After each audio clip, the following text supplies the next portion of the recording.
안녕하세요. 성탄절 잘 보내셨나요? 성탄절 다음 날, 월요일 날 또 인사를 드립니다. 이제 말라기 두 번째로 오늘 말라기를 다 마치고요. 그러면 구약 성경을 통독을 일단 다 마감을 하게 됩니다. 우리가 이 통독을 통하여 자세히 구절구절 풀어본 건 아니지만 대략적인 그 66권 중에 구약은 39권이죠. 39권을 전체적 맥락 그리고 그 각 권의 성격, 배경 그리고 메시지의 중심적인 주제를 살펴보았습니다. 오늘 말라기 두 번째 시간을 끝으로 구약을 마치고 한 번 정도 더 하게 되면 구약을 간단하게 총정리를 하고 내년 새해부터는 신약 성경으로 들어가도록 하겠습니다. 오늘 말라기 두 번째 3장, 4장을 살펴보도록 하겠습니다. 만군의 여호와가 이르노라 보라 내가 내 사자를 보내리니 그가 내 앞에서 길을 예비할 것이요. 3장 1절에 시작하죠. 말라기라는 말이 사자라는 뜻이라 그랬죠. 메신저, 내가 여호와께서 보내는 사자. 이 사상이 이제 메시아 유형론으로 발전하는데 어느 날 주님께서 호련히 임하리니 먼저 주님이 임하시기 전 언약의 사자가 임할 것이다. 주의 길을 평탄케 하는 자가 오실 것이다. 올 것이다. 어떤 중요한 분이 행차를 하게 되면 사전에 가서 작업을 해놓지요. 왕의 대로를 준비하는 자들, 왕이 행차하기 전에 그곳에 미리 가서 모든 준비를 마치고 왕이 도래를 하게 되죠. 대통령도 마찬가지고 이런 일들을 만군의 여호와, 만왕의 왕께서 이 땅에 오실 때에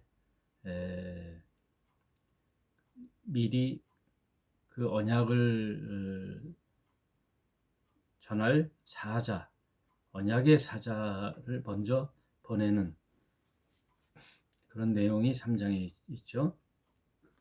이 만왕의 왕, 만군의 여호와께서 임하는 날은 바로 이제 초림 예수와 재림 예수에 대한 이야기인데, 초림 예수 때 먼저 와서 예비한 자가 있죠. 그 자는 세례 요한이다. 세례 요한, 엘리야와 같으니, 엘리야와 같은 이를 내가 보내줄 것인데, 그래서 이런 성경 내용을 알고 있는 유대인들과 유대학자들은 예수님이 그 요단강에서 행하는 일들을 보고 또 세례 요한이 요단강에서 세례를 주는 걸 보고 네가 메시아냐, 네가 그리스도냐라고 세례 요한에게 물어보듯이 예수님도 제자들에게 세상 사람들은 나를 누구라 하느냐라고 물어보니 그 중에 몇 사람은 뭐라 그러죠? 어느 이는 엘리야라 하더이다. 그런 이야기들이 그냥 나온 게 아니죠. 엘리야의 유형론. 나 오기 전 엘리야를 먼저 보낸다 그 얘기죠. 그래서 초림 예수 때는 세례 요한이 그 엘리야에 해당되는 자예요. 그 엘리야가 누구냐? 세례 요한이다. 그 얘기예요. 2절에 그의 임하는 날은 누가 능히 당하며 그의 나타나는 때에 누가 능히 서리요. 여러분,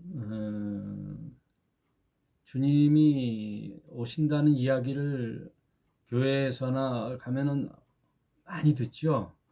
초림 예수, 재림 예수, 주님이 오신다, 그런 이야기를 많이 듣는데 이것이 그냥 습관적으로 듣고 그러나 보다 들었기 때문에 우리 마음의 생각에 이렇게 긴박성이 없어요. 그런가 보다 하는 거죠. 어느 날 호련히 주님이 그날이 임한다고 성경은 말씀하고 있어요. 생각지 않은 날, 알지 못하는 시간에 이제 주님이 오신다고 했잖아요. 그리고 저와 여러분은 정말 한치 앞도 모르는 인생들이죠. 내일 일을 막연히 예상하는 거지 장담할 수가 없잖아요. 오늘 밤에, 내일, 내년 장담할 수가 없어요. 우리 인생은 어떻게 될지. 우크라이나가 예상을 했나요? 전쟁 날지? 생각지 못했죠. 생각지 못한, 일반인들은 생각지 못한 일들이 갑자기 닥치잖아요. 우리 인생도 그렇거든요. 갑자기 아찔한 사건들이, 참 슬픈 이야기지만 이태원에 간 정말 그 축제를 즐기고 스트레스를 풀고 팬데믹 3년에 이렇게 통제에 있었던 젊은이들이 가서 이렇게 자신의 그런 억압된 것들을 풀면서 하루를 축제 날로 정했던 그 아이들이 아무 생각 없이 갔다가 많은 젊은이들이 아까운 목숨을 잃은 사건을 볼 때 참 앞날을 모르는 거죠. 누구도 예상하지 못했죠. 네. 지금은 이제 군중들이 모이는 것에 대해서 심각성을 알고 모니터링을 하고 경찰을 배치하고 하는데 정말 이 정부가 안일한 대처, 사전에 그런 계획들을 잘 보고를 받았음에도 불구하고 대처하지 못한 그런 지금 우매한 정부, 그것에 아주 울분을 터뜨리는데 안타까웠죠. 너무나도 안타깝습니다. 그래서 무슨 말을 하려고 하냐면 이렇게 젊은이라 할지라도 내 앞날에 닥칠 일들을 예상할 수가 없어요. 예상할 수 없어요. 그러니 오늘 하루하루를 지금이 내 믿음의 절정이 되어야 돼요. 지금, 오늘 나의 지금 이 시간이 하나님과의 관계가 개선이 돼야 돼요. 하나님과의 관계가 바로 서야 돼요. 그렇지 않으면 그날이 계속 연장이 되는 거예요. 여러분, 내 인생이라는 것은요, 하루하루가 모인 총집합이 내 인생이에요. 하루하루가 모인 총집합이 내 인생이란 말이에요. 그러니 그 하루도 내 인생이기 때문에 그 하루에 대한 내 삶의 결과가 심판에 대한 내 삶의 결과가 될 수가 있어요. 내일 내가 만약에 사라진다면 오늘까지의 내 삶이 내 인생의 결과물이라고요. 그러므로 오늘 하루하루를 참 귀하게 살아야죠. 귀하게 산다는 말은 내 인생을 대비하라는 뜻이 아니라 하나님과의 바른 관계 속에 정말 아름다운 믿음 생활을 견고히 해 나가고 있는가, 그 얘기예요. 진실한 믿음의 삶으로 살아내고 있는가를 돌이켜 보라는 거죠. 그래서 2절에 보면 그날에는 누가 능히 서리요. 인간이라 하면은 능히 하나님을 그 날을 막거나 연기할 수가 없다는 얘기예요. 그의 나타나는 때에 누가 능히 서리요. 그는 금을 연단하는 자요 불과 표백하는 자의 잿물과 같을 것이다. 모든 쇠를 연단하는 것은 불이지요. 불 앞에 안 녹는 게 없잖아요. 네. 그리고 잿물에 의하여 다 표백이 되잖아요. 찌든 때들이 다 표백이 일어나는 것처럼 주님으로 인하여 모든 인간들이 그 앞에 무릎을 꿇고 그분 앞에 심판을 받을 날이 온다는 거예요. 그래서 첫 번째 시간에서 말씀드렸듯이 하나님과 이스라엘 백성과의 대화죠. 대화. 하나님 언제 그랬나요? 언제 이랬죠? 이런 대화 속에 하나님이 대답하고 하나님이 물어보고 백성이 대답하는 거죠. 내가 심판하러 너희에게 임할 것이라. 언젠가는, 지금은 심판이 아니라 구원의 날이죠. 네. 보라, 구원의 날이로다. 구원의 날이 유보되고 기회를 주고 그것이 한없이 되는 게 아니에요. 네. 기회라는 것은 한없이 주는 게 아니죠. 줄 만큼 줬다가 어느 날은 심판의 때가 온다는 거예요. 여러분, 고등학교 3년 내내 중간고사, 기말고사, 학년고사 보고 이렇게 조금씩 테스트 하다가 3년의 결과물, 아니면 정말 중학교 때부터 초등학교 때부터 학교 다녔던 십수년의 결과물이 언제 그게 확증되는 날이냐? 대학 수능 시험 보는 날이죠. 대학 시험 보는 날이 고등학교까지의 모든 내 지식과 교과 학습에 대한 결과물을 보는 그 날이 온단 말이에요. 어느 날 딱 온단 말이에요. 심판의 날이 임하는 거죠. 내가 심판하러 너희에게 임할 것이라 5절에 말씀하고 있잖아요. 술수하는 자에게와 간음하는 자에게와 거짓 맹세하는 자에게와 품꾼의 삭세에 대하여 억울하게 하며 종업원의 월급을 착복하고 띄어먹고 3개월, 6개월 미루고 그런 악한 업주들이 많죠. 과부와 고아를 압제하며 나그네를 억울하게 하며 나를 경외하지 않은 자에게 속히 증거하리라. 그러니까 뭐에 대한 심판이에요? 쭉 지금 나열했죠. 술수, 간음, 거짓 맹세, 품꾼의 싹을 떼어먹는 놈, 과부와 고아와 나그네, 아주 소외된 백성, 힘든 가난한 백성의 대명사가 고아와 과부와 나그네예요. 예? 누구의 도움 없이는 살 수가 없잖아요. 과부, 고아, 부모가 없는 고아, 과부, 나그네는 정착할 수 없이 그런 나그네들에게 누가 도와줄 수 있어요? 도움 없이는 살 수 없는 자들, 그들에 대하여 만군의 여호와께서 심판하는 날이 온다는 거예요. 그들에 대하여 어떻게 했는가에 대하여 심판하는 날이 오는 거예요.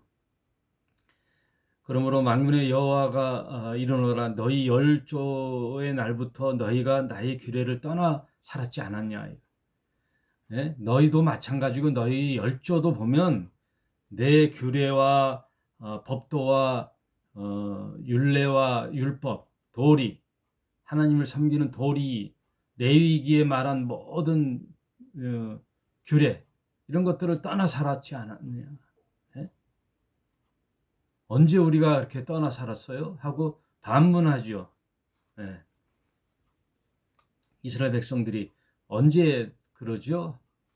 그런데 하나님께서 이제 일단 지적을 하시고 피할 방법을 얘기해 줘요. 해결할 방법을 먼저 얘기해 줘요. 그런즉 내게로 돌아오라. 그리하면 나도 너희에게 돌아가리라. 내게로 돌아와라. 내 법도와 율례와 규례를 떠나 살았던 너희 열조와 같은 너희들의 인생, 삶, 고아와 가부와 나그네를 없이 여기고 품꾼의 싹을 떼어먹고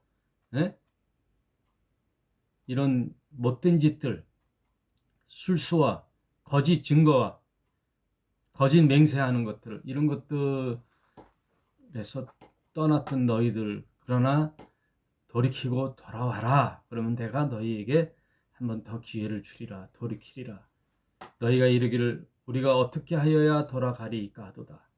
사람이 어찌 하나님의 것을 도적질하였느냐. 그러나 너희는 나의 것을 도적질하고도 말하기를 우리가 언제 주의 것을 도적질하였나이까 하는도다. 이는 곧 11조와 헌물이라. 11조와 헌물에 대하여 너희가 내 것을 도적질했다. 이게 이제 유명한 이제 말라기의 11조에 대한 규례인데요. 이에 대해서는 제가 11조에 대한 강의도 몇 번 했고요. 여기서 말하는 이제 쭉 지금 고아와 가부와 나그네 이런 이야기들을 쭉 너희가 여호와의 율례를 버렸도다. 너희 열조처럼 했던 이야기를 하면서 무슨 얘기를 꺼내냐면 11조와 헌물을 꺼내는 거죠. 그러므로 이 11조라는 것이 어디에 사용했느냐 하면 성전에 봉사하는 레위인들, 그들은 직업이 없잖아요. 땅의 소산으로 생명에 있는 밥벌이를 한 게 없잖아요. 그러니 나머지 11지파의 땅의 소산분의 10의 1을 레위인들이 이제 봉급으로 주고 성전 봉사하는 일에 쓰고 성전을 관리하는 데 쓰고 그리고 고아와 가부와 나그네 몫으로 이렇게 11조를 사용해야 되는데 너희가 이런 11조와 헌물을 도둑질하였다. 이 말은 무슨 뜻이냐면요. 뭘 가리키냐면은 땅의 주인이 누구냐 그거예요. 땅의 주인은 하나님이시다. 그걸 설명해 주기 위해서예요. 땅의 소산. 여러분, 하늘과 땅을 창조하시고 인간에게 땅을 관리하고 청지기로서 그런 청지기로서 준 인간이 마치 땅의 주인은 자기네 인간인 것처럼 착각해서는 안 돼요. 땅의 주인은 하나님이세요. 우리는 다만 관리할 뿐이에요. 이 정신을 잘 알아야 돼요. 이 11조라는 것은요, 시대마다 하나님께서 그 시대에 지켜야 할 도리와 규례를 주셨다고 하셨잖아요. 그래서 구약의 이런 종교 제도, 이런 성전 제도가 있을 때에는 11조가 필요해요. 레위인이 필요했듯이, 성전 관리가 필요했듯이, 제물과 제사를 드려야 하고 절기를 지켜야 하고 이런 것들을 할 때는 11조라는 규례를 지켜서 그걸로 하여금 유지하게 했는데 이제는 그 성격이 신약에 와서는 이제 바뀌잖아요. 신약에 와서는 이제 바뀌어요. 11조라는 명분이 없어요. 왜? 레위인이 없기 때문에. 성전 자체가 없기 때문에. 그러면 11조가 어떻게 해야 되느냐? 이 11조라는 그 본질의 의미를 새겨보는 거예요. 규례는 없어져도, 제도는 없어져도, 성전의 제사나 레위인이나 뭐 이런 것들의 제도는 없어지고 모든 것이 이제는 진리 안에 자유케 됐잖아요.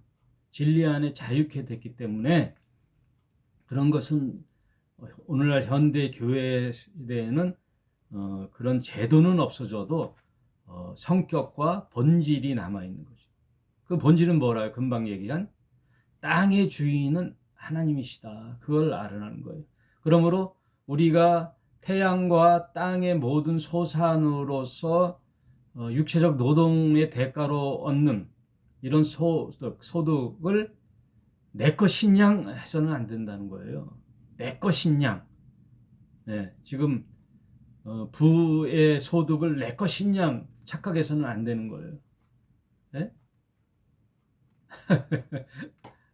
그러면 태양세를 내고 물세를 내고 공기세를 내야지요. 공기가 누구 건데? 네? 공기를 주신 분, 햇빛과 물과 공기를 주신 분이 누구예요? 이 땅을 주신 분이 누구예요? 또 이 생명을 주신 분이 누구예요? 이 하나님의 소유에 대한 나의 태도, 그것을 믿지 않을 때는 몰랐다 할지라도 믿은 신자가 됐을 때는 그 땅의 주인과 모든 만물의 주인은 하나님이시고 내 생명 자체도 하나님의 것임을 알고 이제는 청직으로서 어떻게 살아야 할 바를 생각해 봐야 된다는 거예요. 그러므로 오늘날 11조라는 명분이 없어도 11조의 성격은 있는 거예요. 그 11조의 성격을 교회에서 그것을 관리하고 강화하는 것에 대하여 이제 문제가 많으니 여러분들 스스로 소득에 관하여 어떤 자세로 사용할 것인가. 네? 지금 내가 살아가는 동안에 나에게 쓰고 남는 이 풍족한 소득, 내 재산, 이런 것들에 대하여 고민을 해야 돼요. 여러분, 한 부자가 주님께 와서 물어보잖아요. 어떻게 하면 영생을 얻으리까 했더니 예수께서 내가 먼저 십계명을 지켜라, 율법을 지켜라. 예, 어릴 때부터 다 지켰나이다. 한 가지 부족한 것이 있구나. 뭔데요? 내 재산을 다 팔아 가난한 자에게 나눠주고 너는 나를 따라오라. 이렇게 하나님께서 이제 예수께서 어떻게 나오나 보려고 무리한 요구를 한 거죠. 예? 전 재산을 팔아 너는 나를 따르라. 그리고 나를 따르라 하는 것은요. 예수님께서 그렇게 하라는 뜻이 아니고 물질에 대한 생각을 다시 해보라는 거예요. 넌 그렇게까지 할 수 있느냐 이거예요. 이 물질 내가 이렇게 부자가 된 것은 다 하나님이 주신 건데 하나님이 주신 거 하나님이 찾아가겠다는데 뭐 반문이 있겠어요. 그걸 수용할 수 있겠냐 이거예요. 그걸 수용할 수 있겠냐? 수용할 수 없죠. 네? 웬만한 사람은 수용할 수 없죠. 그러므로 이 사람이 부자인 연고로 고민하며 갔다 그러거든요. 부자인 연고로. 근데 그 전에 하나 더 단서가 있죠. 주께서 부자를 사랑하사 그를 안타깝게 여기면서 너는 전 재산을 팔아 가난한 자에게 나눠주고 너는 나를 따르라 했더니 부자인 연고로 심히 고민하며 사라졌다 그러잖아요. 집으로 돌아갔느니라. 여기서 뭘 얘기하는 거죠? 나의 모든 소득과 수입은 하나님의 것이에요. 하나님의 것. 예. 나의 재능도 하나님 것, 내가 돈을 잘 벌 수 있는 그런 능력도 하나님이 주신 것, 이런 것을 알으라는 거예요. 땅의 주인은 하나님이라는 걸 알으라는 거예요. 그러므로 지금 내 재산이 다 내 것이다 생각하면요, 하나님 나라에 참 가기 힘들어요. 하나님 마음에 합한 자가 되기가 어려워요. 그러므로 이제부터 내가 어떤 시각을 갖고 있느냐예요. 물질에 대하여 어떤 시각을 갖고 있느냐. 내가 하는 일의 소득으로 나온 수입에 대한 자세, 그것을 몽땅 하나님이 다 바쳐라라는 뜻이 아니죠. 네. 내가 내 삶의 유지를 위하여 쓸 수 있는 일은 쓰되 그 중에 10분의 1 혹은 내 삶의 형편에 맞춰서 자원하는 마음으로, 기쁜 마음으로 기꺼이 내 돈을 도네이션 해서 고아와 가부와 나그네, 세상에 소외된 자들, 이런 자들을 살펴보라는 뜻이에요. 이 일을 하지 않는 것을 하나님께서는 도적질했다고 하는 거예요. 도적질.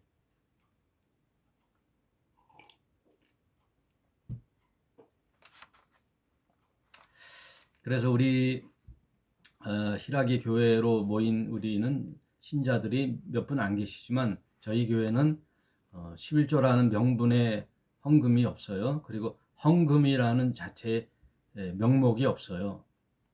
그래서 예배 드릴 때 봉투를 넣어서 강단에 내고 축복기도 하고 이러는 것이 없어요.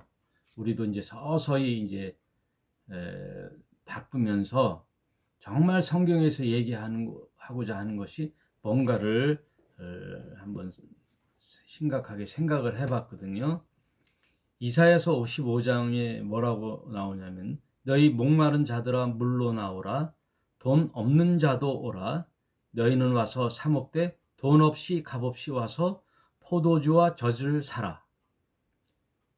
너희가 어찌하여 양식 아닌 것을 위하여 은을 달아주며 배부르게 못할 것을 위하여 수고하느냐.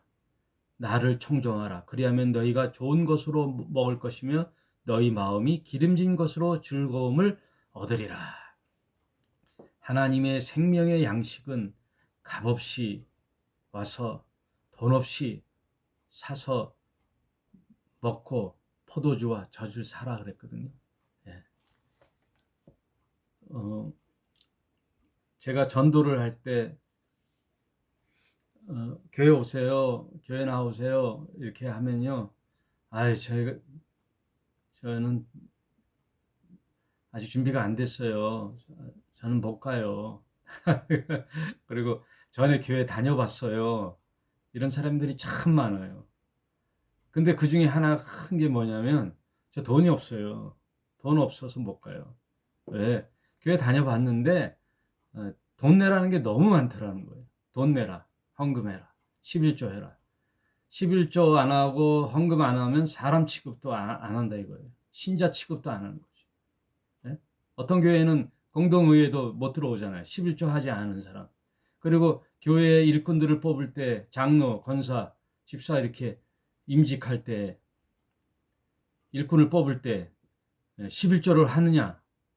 그러면 아예 접수조차 안 되는 거예요. 11조를 안 하면요, 후보자에도 못 올라요. 주일 성수했냐? 새벽 예배, 수요, 금요, 공예배 참석했느냐? 11조를 하느냐? 이것을 표대로 삼는 거예요. 기준으로. 그러니 돈 없으면 교회, 언감생심 교회도 못 나가죠. 그런 게 아닙니다 해도요, 마음의 부담을 느끼는 거예요. 이미 눈치가 보이는 거죠. 헌금을 못하면 괜히 마음에 미안함도 있고, 그거에 대하여 제가 지금 목회 한 20년 가까이 되는데 굉장히 고민이 많았어요. 과연 이걸 어떻게 해야 될까 고민했는데 결론은 없앤 거죠. 헌금을 없앴어요. 헌금이란 자체가 나를 드리는 거예요. 하나님이 나를 드리는 건데 이걸 오해해가지고 그냥 해서는 안 돼요. 이 본질은 기억해야 돼요. 본질. 그래서 이제 많은 시행착오를 저도 했죠. 여러분 오늘 교회들 보면요, 봉투에 제목이 엄청 많아요. 여러분 교회마다 봉투에 11조, 월정 헌금, 선교 헌금, 회비, 각 선교의 회비, 생일 헌금, 구역 헌금, 또 11조, 또 감사 헌금이 또 절기 헌금, 크리스마스, 부활절, 추수감사절, 절기 헌금 몇 가지에 벌써. 주정 헌금, 주일날 또 일정하게 내는 거, 다 이제 생일 감사 헌금, 또 신방 감사 헌금, 또 사업장에 오면 사업장에 무슨 헌금, 이사 헌금, 신방 감사 헌금, 또 일천 번제 헌금, 새로 생긴 거죠. 일천 번제. 내가 무슨 소원이 있다 그러면 1,000번 헌금을 10,000원씩 계속 1,000번 헌금하는 날 내 소원이 이루어지는 거. 해괴망측한 헌금도 많이 만들어내 가지고 했어요.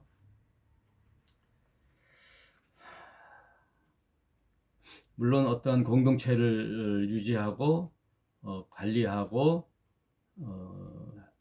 함에 있어서는 이제 돈이 필요하죠. 돈이 필요하지만 그 성격을 분명히 얘기해 줘야 돼요.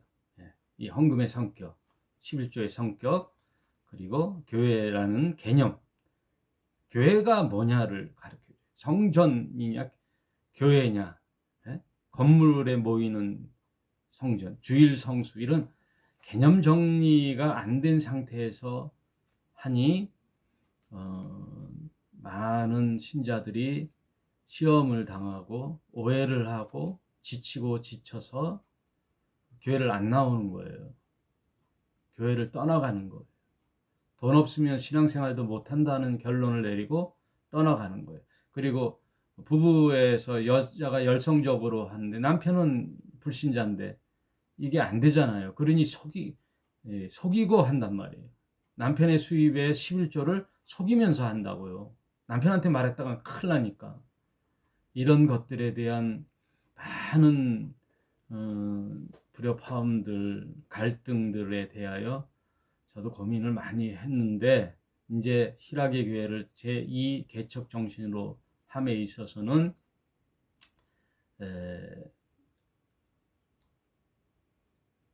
헌금 제도를 안 하고 우리는 도네이션, 후원금의 형식으로 해요. 그래서 저도 평일날 일을 해요. 뭐 매일 출근하는 건 아니지만 알바 형식으로 목재소에 가서 일당을 받으면서 한 달 월급식으로 100에서 200만 원 그 사이에 수입을 받고 생활을 하는 거지요. 그리고 우리 교회는 교회에다 어떤 헌금의 형식이 없어서 계좌번호, 후원 계좌번호를 자율적으로 10,000원이든 20,000원이든 온라인으로 이제 입금하는 형식을 갖고 있어요. 한번 그걸 시도해보는 거예요. 제가 이제 시행착오도 있었겠지만 정신은 뭐냐? 일단 이 모든 소유의 주인은 하나님이시다. 하나님이심을 알고 내가 나에게 주신 이 수입의 일부를 도네이션해서 기부해서 가난한 고아와 가부와 나그네 소외된 자들, 가난한 자들과 나누는, 그리고 교회의 일꾼들에게 소액이라도 지급해서 공동체가 유지되는, 교회 건물 모임 장소가 있으면 이제 임대료가 있잖아요. 이런 것을 서로 협력하여 선을 이렇게 부담하는 이런 제도를 지금 하고 있어요. 엉감생심 뭐 건축할 수 없는 제 성도들 이제 뭐 십수명 있는데 무슨 성전을, 근데 아예 저희 교회는 성전을 건축하지 않습니다. 성전이란 말이 필요 없는 거니까 성전이란 개념이 아니라 교회의 건물을 짓지 않습니다. 아예 못을 박았어요. 이제 11조에 대한 얘기를 나중에 좀 더 자세히 하는 거로 하고, 이게 다 누구의 것이냐? 하나님의 것이라는 거예요. 만군의 여호와가 이르노라, 너희 온전한 11조를 창고에 들여 나의 집에 양식이 있게 하고 그것으로 나를 시험하여 내가 하늘 문을 열고 너희에게 복을 쌓을 곳이 없도록 붙지 아니한가 보라, 이거예요. 하나님께서 내 소득의 11조라는 것은 많은 액수인 것 같으니, 그러나 이렇게 나누는 믿음으로 너희가 살 때에는 하나님이 보상하리라는 말씀인데, 이 말씀은요, 그 내면에 뭐가 있냐면 10은 열의 하나가 아니에요. 사실 11조라는 말은 첫 거라는 거예요. 10의 1, 1, 2, 3, 4, 5, 6, 7, 8, 9, 10에서 1이라는 거예요. 1. 첫머리, 우두머리. 예, 그 우두머리가 누구예요? 예수예요. 교회의 머리. 교회의 머리 되시고, 만물의 머리 되시고, 부활의 첫 열매가 되시는 것, 하나님의 맏아들이시고, 우리는 다 양자잖아요. 이런 개념이 있어요, 11조에는. 그래서 이 11조는 누가 드렸느냐? 하나님이 드렸다니까요. 하나님이요, 예수를 온 인류를 위하여 11조로 드린 거예요. 하나님께서 그의 아들을, 10의 맏아들을, 머리를, 첫 열매를 하나님이 희생 제물로 드린 거예요. 그래서 십자가의 죽음을 희생 제물이라 그러는 거예요. 내가 많은 자를 위하여 대속 제물이 됐다 그러거든요. 희생 제물이 됐다 그러거든요. 예수님께서. 이 11조에는 그런 사상이 숨어 있는 거예요. 여러분. 하나님께서 인간이 못하는 것들을 하나님이 하셨다는 거예요. 그리고 하나님이 돈을 받으시는 분이 아니잖아요. 네. 우리의 신앙을 받잖아요. 우리 믿음의 고백을 받잖아요. 그러니 너희가 살아가는 동안에 고아와 과부와 나그네, 이 세상에 우리가 필요한, 먹고 마시고 쓸 것들이 필요한 사람들을 외면하지 말고 도우면서 살으라는 거예요. 네, 도우면서 함께 상생하라는 거예요. 함께 사는 거예요. 우리라는 정신이 11조에도 있는 거예요. 여러분, 우리 마음이 어디서 나와요? 주머니에서 나온다 그러잖아요. 도네이션, 이 돈에 내 마음이 있다 그러잖아요. 그러니 여러분, 헌금에 대한 바른 정신을 가지고 11조에 대한 바른 이해를 가지고 내 삶에서 남들보다 풍족한 여유가 있으면 도네이션을 많이, 후원을 많이 해서 하나님의 신실한 종들이 되시며 이 세상에 많이 소외된 자들 함께 나누는 그런 크리스찬이 됐으면 합니다. 이번 우리 크리스마스 때 안나의 집에 또 후원했잖아요. 그리고 내년에는 좀 더 우리 수입을 많이 후원해서 많은 곳에 나누는 그런 교회가 됐으면 좋겠어요. 모이는 교회 장소의 소비는 적게 하고, 장소가 좁아요. 적게 하고 나누는 것은 많이 나누는 그런 희락의 교회가 됐으면 좋겠습니다. 말라기 두 번째 시간으로 마치려고 했는데 1시간 더 해야 되겠어요. 왜냐하면 4장 메시아 유형론이 나오거든요. 재림 예수, 그 두려운 날, 심판의 날, 4장을 다시 1시간 하도록 하겠습니다. 오늘 말라기 두 번째 시간 여기까지 하겠습니다. 감사합니다.